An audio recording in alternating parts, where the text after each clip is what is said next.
ಸಖತ್ ಖಾರ ಬಣ್ಣ ಮತ್ತು ರುಚಿ ಆಚಿ ಚಿಲ್ಲಿ ಪೌಡರ್. ನನ್ನ ಹೆಸರು ಮಂಜುನಾಥ್ ನರಗುಂದ್ ಅಂತಂದು.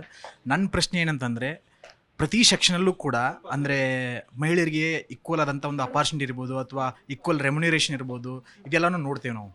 ಬಟ್ ಫಿಲ್ಮ್ ಇಂಡಸ್ಟ್ರಿ ಅಂತ ಬಂದಾಗ ಈಗಲೂ ಕೂಡ ಅಂದರೆ ತುಂಬ ಮೇಜರ್ ಪಾರ್ಟನ್ನು ವಹಿಸ್ತಾರೆ. ಹೀರೋಯಿನ್ ಇರ್ಬೋದು ಅಥವಾ ಸೈಡ್ ಸಪೋರ್ಟಿಂಗ್ ರೋಲ್ ಇರ್ಬೋದು. ಬಟ್ ಪುರುಷರಿಗೆ ಸಿಗುವಂಥ ಒಂದು ರೆಮ್ಯುನರೇಷನ್ ಯಾವ ಇಂಡಸ್ಟ್ರಿಲೂ ಸಿಗ್ತಾ ಇಲ್ಲ.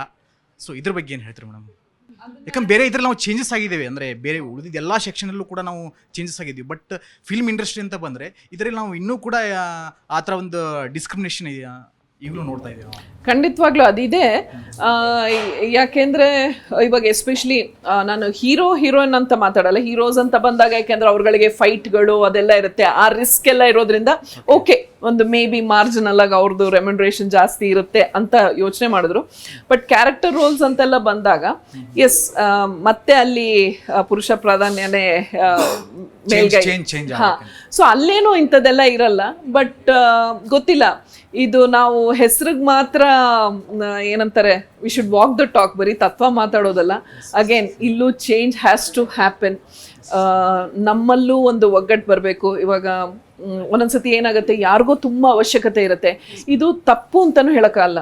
ಸೊ ಪ್ರಾಬಬ್ಲಿ ಅವರು ಇಲ್ಲ ನಾನು ಕಮ್ಮಿ ರೆಮ್ಯುನರೇಷನ್ಗೆ ಮಾಡೋಕ್ಕೂ ರೆಡಿ ಅಂತ, ಅವ್ರಿಗೆ ಏನೇನು ಅವಶ್ಯಕತೆ ಇರುತ್ತೋ ಗೊತ್ತಿಲ್ಲ, ಒಬ್ರು ಒಪ್ಕೋಬೋದು, ಇನ್ನೊಬ್ರು ಬೇಡ ಅಂತ ಅನ್ಬೋದು.